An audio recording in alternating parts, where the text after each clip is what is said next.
आपका पड़ोसी कंट्री जो है उन्होंने कल जो है स्पेस एसोसिएशन अनाउंस की है। वो स्पेस में जाना चाहते हैं कमर्शियल बेसिस पे। वो उधर की सोच रहे हैं। हमारी सोचें अभी तक तोशा खाना, तकर्रियां, तबादले, ट्रांसफरें और बैरिया टाउन, इनसे भी आगे निकल पा रहे हैं। Press the bell icon on the YouTube app and never miss another update. दुनिया जिस तरफ जा रही है, दुनिया के मसाइल कुछ और हैं, पाकिस्तान के मसाइल कुछ और हैं। आपका पड़ोसी कंट्री जो है उन्होंने कल जो है स्पेस एसोसिएशन अनाउंस की है। वो स्पेस में जाना चाहते हैं कमर्शियल बेसिस पे। जिस तरह पहले रिचर्ड ब्रांसन गया है, जिस तरह हमारे इलान मस्क जा रहे हैं, जिस तरह ये हमारे अमेज़न वाले जो हैं वो गए हैं, वो उधर की सोच रहे हैं। हमारी सोचें अभी तक तोशा खाना, तकर्रियां, तबादले, ट्रांसफरें और बैरिया टाउन, इनसे भी आगे निकल पा रहे हैं। हालांकि जो इतना बड़ा तूफान जो है वो उसका सामना करने वाला है पाकिस्तान अफगानिस्तान की वजह से, लेकिन उसकी कोई तैयारी नहीं मौजूद।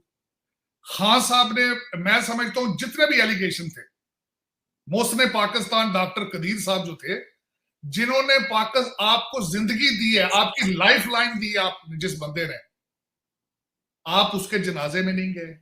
आप कबीना की मीटिंग करके वहां पे उनको हजरत उमर की मिसालें देते रहे। लेकिन मेरी रिक्वेस्ट यह है खान साहब, हजरत उमर के दौर में रिंग रोड नहीं था। खान साहब, हजरत उमर के दौर में वहां पे उस वक्त जो है 7 अरब के टीके नहीं लगते थे। उनकी कैबिनेट के ऊपर जो था चीनी माफिया नहीं बैठता था। उनके दौर में, मेरा मकसद इस तरह लूट नहीं थी पड़ी हुई दुबई और लंदन की प्रॉपर्टियों में। आप सिर्फ एक मखसूस चीजों के लिए मदीने की रियासत की ट्रक की बत्ती दिखा देते हैं और दूसरी चीजों पे चुप कर जाते हैं। तो ये एक, मैं समझता हूं एक बदनसीबी पाकिस्तान की, कि तोशा खाना पे गवर्नमेंट हिल गई है। इतने एंकर हमारे, इतने प्रोग्राम हुए जिसकी हद कोई नहीं है, गवर्नमेंट कोई जवाब नहीं दे पाई। तो ये जो आईएसआई के जो चीफ क्या है, ये मैंने अगले दिन एक जगह पे ये भी कहा कि मुझे क्वेश्चन मैंने पूछा, मैंने कहा किसी को पता है अमेरिका के सीआईए का हेड कौन है? आपको पता है ऑस्ट्रेलिया की एजेंसी का हेड कौन है? MI6 को कौन चला रहा है? इंडिया में कौन चला रहा है? लेकिन यहां पे जब अगर आपको कहा जाए कि आपकी हर चीज हाइब्रिड है, तो फिर आपको तकलीफ होती, दर्द होती। लेकिन पाकिस्तान आईएसआई का चीफ नॉमिनेट करना इतना बड़ा तूफान है, इतना बड़ी खबर है कि जिस तरह पता नहीं क्या हो गया। इतने एंकरों ने प्रोग्राम किए हैं, इतने तबसरे हो रहे हैं, इतने कॉलम लिखे जा रहे हैं, इतनी मीटिंग्स हो रही हैं, आलेमान हो गया। मेरा मकसद इस पे अफसोस जितना भी किया जाए, मैं समझता हूं कम है। ये एक सही अक्कासी है पाकिस्तान की। ये जो आईएसआई वाला केस सामने आ चुका है, ये डिफाइन कर रहा है कि व्हाट वेयर वी स्टैंडिंग है, हम क्या हैं, हम किधर जा रहे हैं। This is what it is exactly. अगर देखने वाला कोई समझदार हो, जिसने कोई मैटर कैफे पढ़ के किया हो, वो इससे समझ सकता है कि व्हाट आर आवर डायरेक्शंस। बिल्कुल सही है। इसी से रिलेटेड एक छोटा सा सवाल मैं और कर लूंगा और फिर हम अगले जाते हैं, पाक अमेरिका और बाकी चीजें देखते हैं। सर, ये हमारी जो सियासतदान है, ये कब तक जीएचक्यू की तरफ देखते रहेंगे और कब तक फौज की तरफ देखते रहेंगे सपोर्ट के लिए? ये खुद क्यों नहीं अपनी एफर्ट से पावर में आते? क्यों कहते हैं, क्यों घसीटते हैं उनको पावर में, क्यों घसीटते हैं इस कंपटीशन में उनको?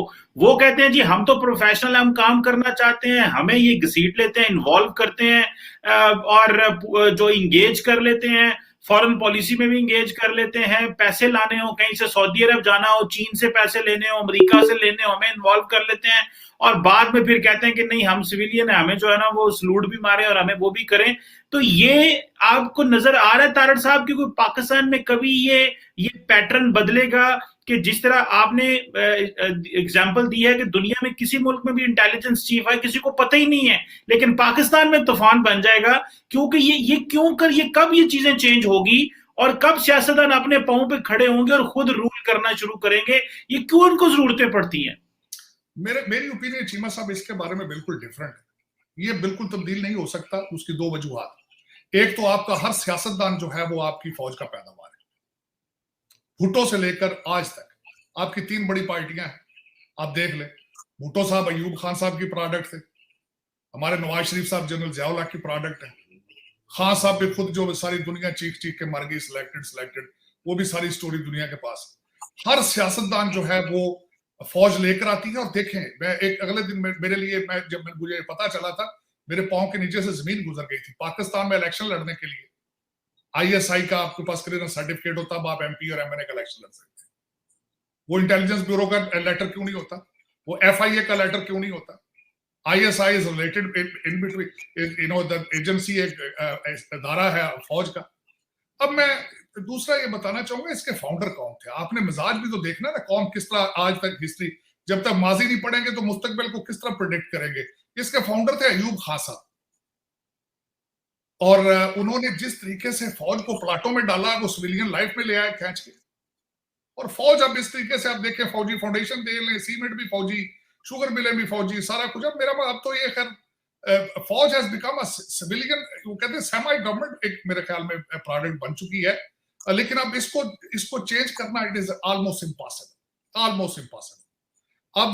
अब देखें ना, आजकल भी जो बात हो रही है कि अगला जो आएगा, खान साहब के बाद भी जो बंदा आएगा, वो सेटलमेंट करके आएगा, वो अपने एश्योरिटीज देकर आएगा कि क्या करेंगे आगे, किस तरह चलेंगे। ये एक सेपरेशन ऑफ पावर यूरोप का और आपके कंट्रीज का मिजाज समझने, इसको करने के लिए बहुत डिफरेंस की जरूरत है कि किस तरीके से चीजों को अपनी बाउंड्रीज में रहना बड़ा जरूरी है।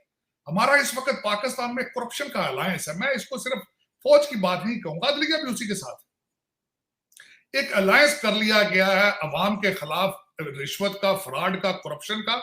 और उस अलायंस में इस हमाम में सभी नंगे हैं, उसमें सिर्फ एक पार्टी नहीं है। उसमें आप एस्टेब्लिशमेंट की जब बात करते हैं तो जो बंदा सरकारी मुलाजिम नहीं है वो वर्सेस जितने सरकारी मुलाजिम, वो सारा एक इत्तेहाद है उसमें, और कल्चर में, बोन मैरो में घुस चुकी है करप्शन।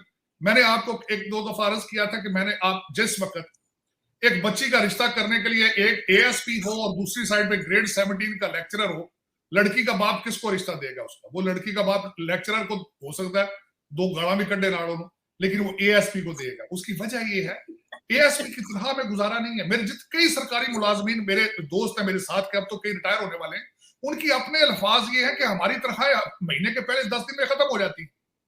20 दिन अगर हम मार धाड़ ना करें तो हम जिंदगी नहीं गुजार सकते। तो ये अगर हालात हों, आपके सियासतदान कारोबार देखें ना, मेरा मकसद है कैबिनेट के ऊपर खान साहब ने तो खुद माशाल्लाह तस्बीह पकड़ी है, लेकिन उनके आसपास जितना घेरा है, उनके जितने चाहते हैं, सबके सर को उसका कोई जवाब नहीं है, कोई अकाउंटेबिलिटी नहीं है। $1 बाहर से ना आया वापस, नारे, सियासी इंतकाम। नैब का देख ले जिस तरीके से हो रहा है, नैब की जो एक्सटेंशन दी गई है वो देखें। अब मुझे ये देखें, आपने कौमी असेंबली में आपकी लेजिस्लेशन रुक चुकी है, आपकी गवर्नमेंट सिर्फ ऑर्डिनेंस के जरिए चल रही है। ये जमहूरियत है? खान साहब जिन लोगों के कंधों पे बैठ के आए थे, जिन जर्नलिस्टों के साथ धरनों में बैठते रहे हैं, आज खान साहब उन पे मार्शल लॉ लगाकर बैठे हैं।